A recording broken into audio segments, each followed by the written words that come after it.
Hey guys, this is Julio Fopoli, and today we are going to focus on a word that usually causes some doubts and confusion to students who are beginning the program, and no wonder. And what happens is really that the word that has 7 possible translations, but today we are going to focus on the 4 that are the most important ones.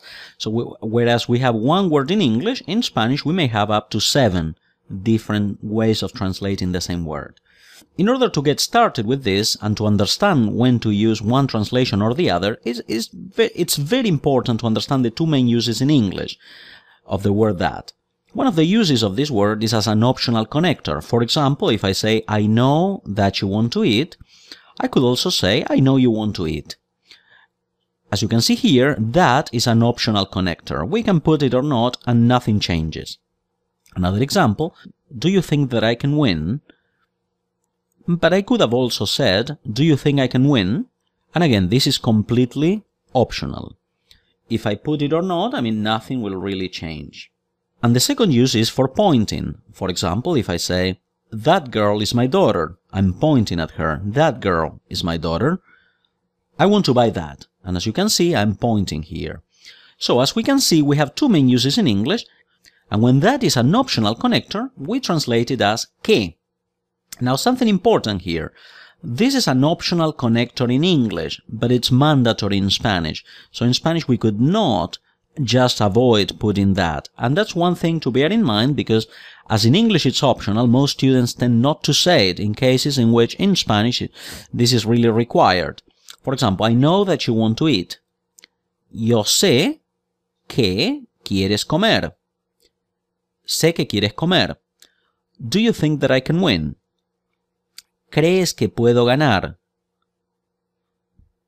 Now, for pointing, when we are pointing, we have 3 possible translations. Eso, ese, or esa.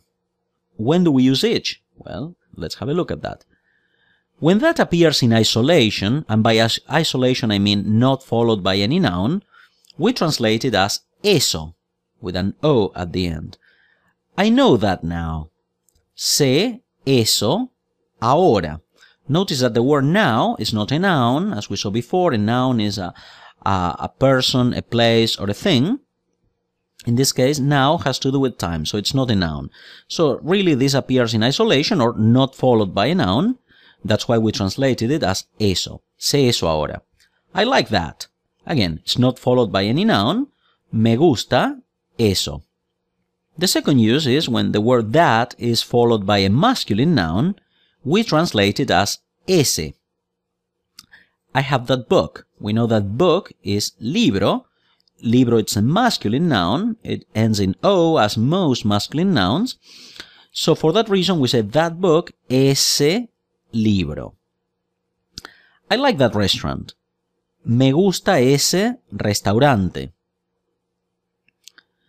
And when that is followed by a feminine noun, we translate it as esa, with an A.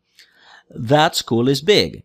Esa escuela. Again, escuela ends in A, and we saw that most feminine nouns end in A. Not all of them, but most of them. This one is a feminine noun, so we say esa escuela es grande. I like that house. Me gusta esa casa. So summing up, that in isolation, or not followed by a noun, eso. That followed by a masculine noun, ese. That followed by a feminine noun, esa. And how about that one? If I want to say, for example, I like that one. Is it eso? Is it ese? Or is it esa? Well, if that one is referring to a masculine noun, we'll use ese. If it's referring to a feminine noun, we'll use esa. And usually what happens is this, that whenever we use this phrase, we are actually pointing at something. We have it in front of us. So even if we may not mention the object, it really is there. And something that we never say is, in this case, one is never translated as uno. So we wouldn't say ese uno or esa uno. So if I want to say, I like that one, me gusta ese, if it's masculine, or esa. Uno is not translated here at all. Well, I hope you have found this lesson useful. I'll see you next time.